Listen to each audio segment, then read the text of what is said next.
All right, we need to solve this polynomial inequality, and we're going to write our answer in set notation.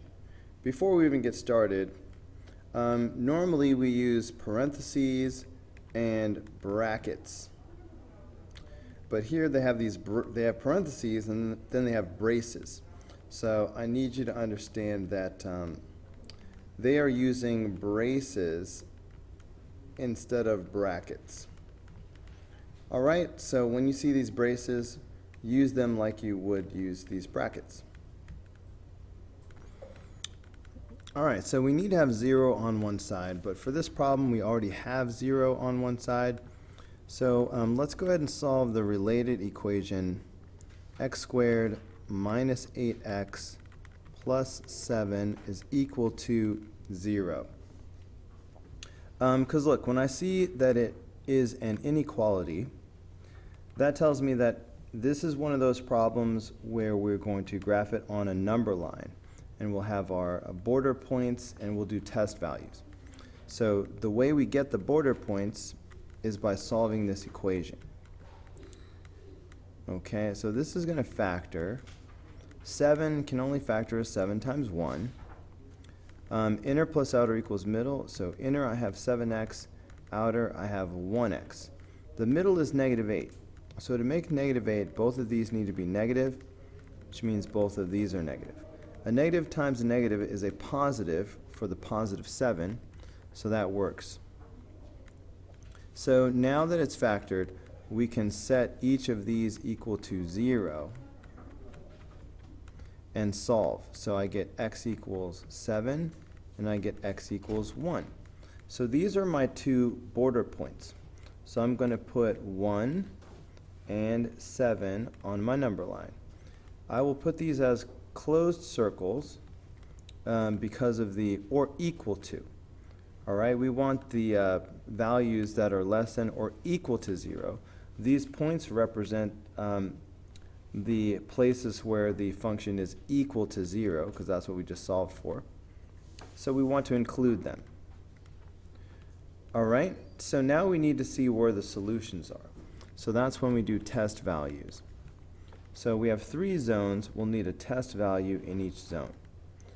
So for example, something less than 1, I could check the value of the function at 0. Something between 1 and 7, for example, I could do 3. Now you could pick 2 or 3 or 4 or 5 or 6. Something bigger than 7, I will just go ahead and do 8. All right, so these will be my test values. I am going to use my calculator to help me out. You're welcome. Okay, so I will just hit the table button and type this in. So I've got x squared minus 8x plus 7. Okay, I just typed in what I have here. So I'm going to use ask mode, so make sure you switch from auto to ask. If auto is highlighted, switch over. Okay, so I wanted to do 0, 3, and 8. So I'm going to do 0 and 3 and 8. So that gives me 7, negative 8, and 7.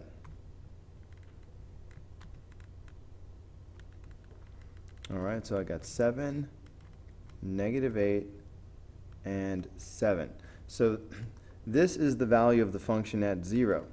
But I want to know where's the function less than or equal to 0? So the question is this less than or equal to 0? No. Is this less than or equal to 0?